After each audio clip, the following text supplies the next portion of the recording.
ඔයාගේ අතේ සල්ලි තියෙනවද? සල්ලි ආයෝජනය කරලා හොඳ ප්‍රතිලාභයක් බලාපොරොත්තු වෙන කෙනෙක්ද? ඉතින් මෙන්න තියෙනවා ඔයාට රත්තරන් අවස්ථාවක්. මොකක්ද? රත්තරන් වල ආයෝජනය කරන්න. ඉතින් අද කතා කරනවා අපි ඇත්තටම කොහොමද රත්තරන් වල නැත්තම් ගෝල්ඩ් වල ඉන්වෙස්ට් කරන්නේ, ආයෝජනය කරන්නේ. ඉතින් ඔයා දන්නවා බැංකුවක ස්ථිර තැන්පතු දැම්මත් ඔයාට අවුරුද්දකට පුංචිම පුංචි පොලියක් තමයි ගන්න පුළුවන්. ඉතින් මේ දවස්වල ඔයාට හැම තැනම අහන්න දකින්න ලැබෙනවා ඇති රත්තරන් වල මිල සීඝ්‍රයෙන් ඉහළ යනවා කියන එක. ඉතින් ඒකත් එක්ක අපි බලමු රත්තරන් වල මුදල් ආයෝජනය කරලා සුපිරි ප්‍රතිලාභයක් අපි ගන්නෙ කොහොමද කියලා. එහෙනම් එන්න යන්න වීඩියෝ එක ඉවර වෙනකම්ම අපි බලමු.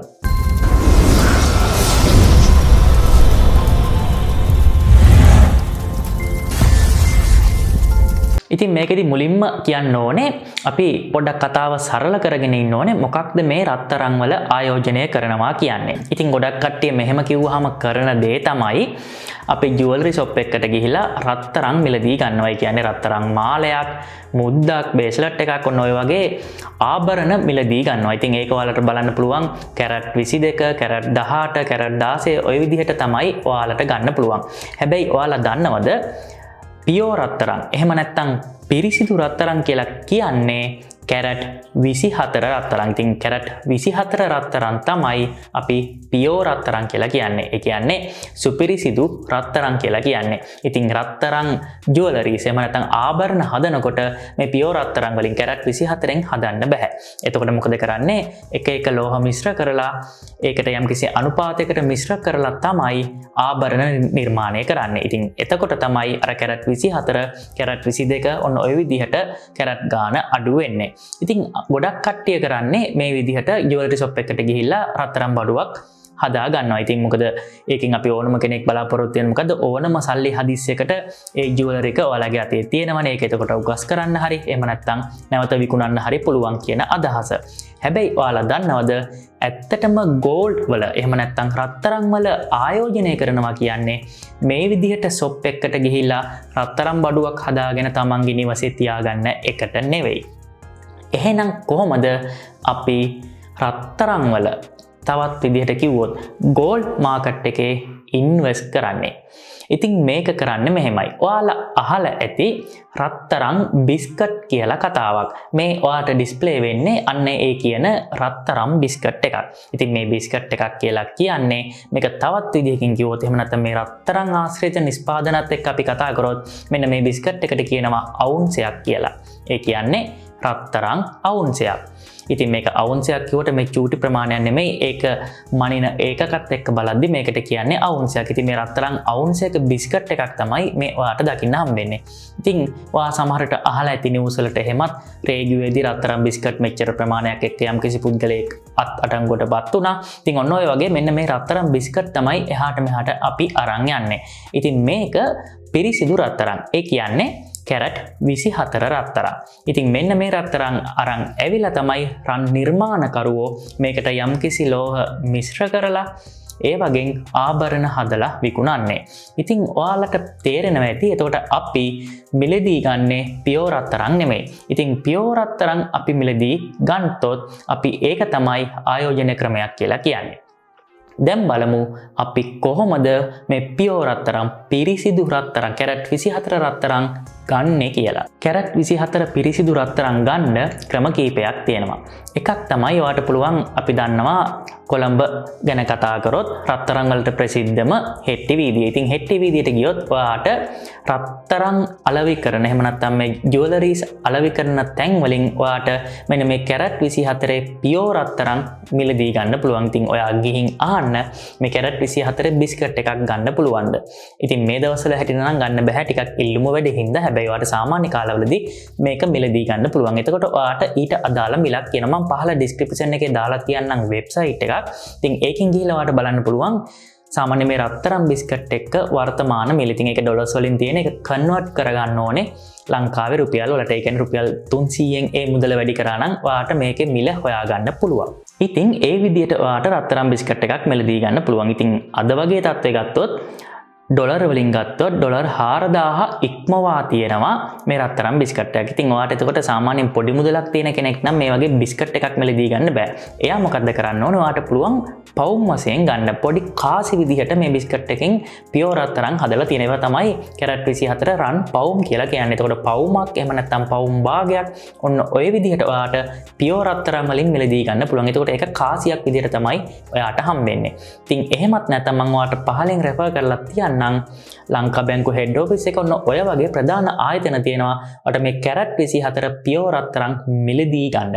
ඉතින් ඔන්න ඔය වගේ තැනකට ගිහිල්ලා ඔයාට පුළුවන් පිරිසිදු කැරට් 24 රත්තරන් මිලදී ගන්න. අපි ඊළඟට බලමු ඒකෙන් කොහොමද අපිට හොඳ ප්‍රතිලාභයක් ගන්න කියලා. ඉතින් මේ විදිහට ඔයා රත්තරන් ගත්තොත් ඔයා දැන් මේ මාකට් එක දිහා එහෙම නැත්නම් ඔයා මේ නිවුස් වලට එහෙම දකින දෙයක් තමයි මීට මාස 2-3කට කලින් ආසන්න වශයෙන් රත්තරන් පවුමක් ලංකාවේ මිල උනේ ලක්ෂ 2.5-3ක් අතර. හැබැයි මේ වෙනකොට ඔයා දන්නවා රත්තරන් පවුමක් ලක්ෂ 4ට වැඩි. ඉතින් හිතන්න ඔයා මීට මාස 2-3කට කලින් පවුමක් අරන් තිබ්බා කියලා මම මේ කතා කරන්නේ පිරිසිදු කැරට් 24 රත්තරන් ගැන. ඉතින් ඔයා පවුමක කාසියක් ඔයා අරන් තියාගත්ත කියලා හිතන්න ලක්ෂ 2.5කට උදාහරණයකට. ඉතින් අද වෙද්දී ඔයාට ඒ ලක්ෂ 2.5ට ගත්ත පවුම නැවත විකුණන්න පුළුවන් ලක්ෂ 4කට. එතනම ඔයාට තේරෙනවා 1,50,000කට වගේ මුදලක් ඔයාට ප්‍රොෆිට් එකක් නැත්නම් ප්‍රතිලාභයක් තියෙනවා. හැබැයි ඔයා හිතන්න ලක්ෂ 2.5ක් ඔයා බැංක් එකේ ස්ථිර තැන්පත හෝ සාමාන්‍ය ගිණුමක දාලා තිබ්බොත් ඔයාට මාස 3-4කින් මේ වගේ ප්‍රොෆිට් එකක් ගන්න පුළුවන්ද?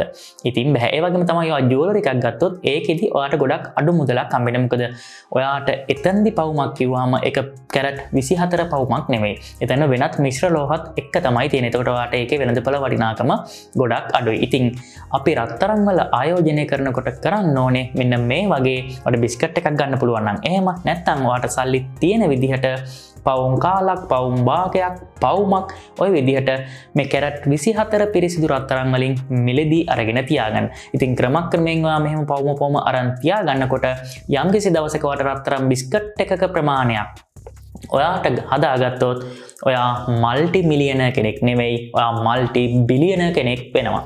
ඉතින් ඒ වගේම තමයි දැන් ඊළඟට ප්‍රශ්නයක් එනවා මේ වගේ අපි පිරිසිදු රත්තරන් ගත්තට පස්සේ මේවා කොහෙද තියාගන්නේ? මොකද ඔයා දන්නවා අපිට මේක බිස්කට් එකක් හරි එහෙම නැත්නම් පවුමක කාසියක් වගේ ගත්තොත් මේක අපිට නිවසේ තමයි තියාගන්න වෙන්නේ. ඉතින් මේ වගේ ඉන්වෙස්ට්මන්ට් එකක් විදිහට ආයෝජනයක් විදිහට ඔයා රත්තරන් මිලදී ගන්න බලාපොරොත්තු වෙනවා නම් පවුම් විදිහට පවුම් භාග විදිහට මේ විදිහට පිරිසිදු රත්තරන් ඔයා ගන්න බලාපොරොත්තු වෙනවා නම් ඔයා ඒක මිලදී ගන්න ප්‍රමාණයත් එක්ක ඔයාට සිද්ධ වෙනවා බැංක් එක ලොකර් සර්විස් එකක් ගන්න. ඒ කියන්නේ සේප්පුවක් මිලදී ගන්න වෙනවා. ඉතින් ඒක මාස 6කට අවුරුද්දකට ওই විදිහට ඔයාට සේප්පුවක් මිලදී ගන්න පුළුවන්. සාමාන්‍ය පොඩි මුදලක් තමයි යන්නේ. මොකද අපි පවුම් කීපයක් ඇවිල්ලා අපේ අල්මාරියේ ගෙදර තියාගන්නවට වඩා සේෆ්ටි අර විදිහට බැංක් එකේ තියාගන්න එක.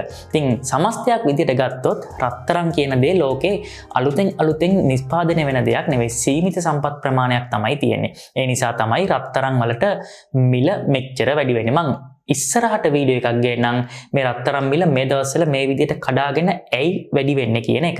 ඉතින් මෙතනින් ඔයාලට කියන්න ඕනේ උනේ ඔයාලා එක ඔය පිරමිඩ ව්‍යාපාර වෙනත් කූට ව්‍යාපාරවලට ආයෝජනය කරනවා වෙනුවට ඇත්ත රත්තරන් මාකට් එකේ නැත්නම් ඇත්තටම රත්තරන් අරගෙන තියාගන්න සරලවම කිව්වොත් රත්තරන් වල ආයෝජනය කරන්න. ඉතින් ඒක තමයි තියෙන සුපිරිම ආයෝජන මාර්ගය.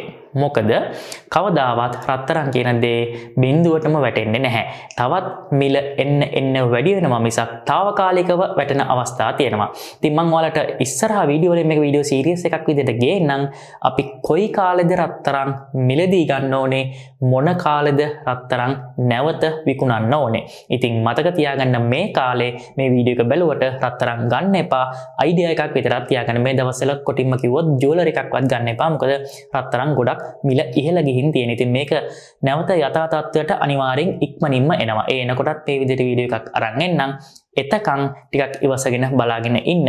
මේ වීඩියෝ එකෙන් මට ඕනේ උනේ අපිට රත්තරන් වල ආයෝජනය කරලා සුපිරි ප්‍රතිලාභයක් ගන්න පුළුවන් කිසිම රිස්ක් එකක් නැතුව. හැබැයි මේක හරියට දැනගෙන හරිම විදිහට කරන්න ඕනේ. අපි ගන්න ඕනේ පිරිසිදු රත්තරන් විතරයි. ඉතින් ඔයාලා මොකද හිතන්නේ මේ වගේ වීඩියෝ ගැන? ඉතින් මේක රත්තරන් වලින් නතර කරන්නේ නැහැ. ආයෝජන ක්‍රම, ඒ වගේම මුදල් ඉපයීමේ ක්‍රම හැම දෙයක්ම ඔයාලට ක්‍රමානුකූලව මම මේ විදිහට වීඩියෝ සීරීස් වලින් අරන් එනවා. ඉතින් මේ වීඩියෝ එක හොඳයි කියලා හිතෙනවා නම්, තවත් කෙනෙක්ට වටිනවා කියලා හිතෙනවා නම් අනිවාර්යෙන් ෂෙයා කරන්නත් අමතක කරන්න එපා. ඒ වගේම තවත් වැදගත් දෙයක් තමයි මගේ වීඩියෝ ගොඩක් කට්ටිය බලන්නේ සබ්ස්ක්‍රයිබ් නොකර. ඒ නිසා අනිවාර්යෙන් සපෝට් එකක් විදිහට මේ channel එක සබ්ස්ක්‍රයිබ් කරන්නත් අමතක කරන්න එපා. ඉතින් එහෙනම් අපි රත්තරන් වල ආයෝජනය කරලා රත්තරන් වලින් සුපිරි ලාභයක් ගමු. එහෙනම් අදට වීඩියෝ එක ඉවරයි. අපි මේ වගේ අලුත් වීඩියෝ එකකින් ළඟදීම ඉක්මනින්ම හමු වෙමු.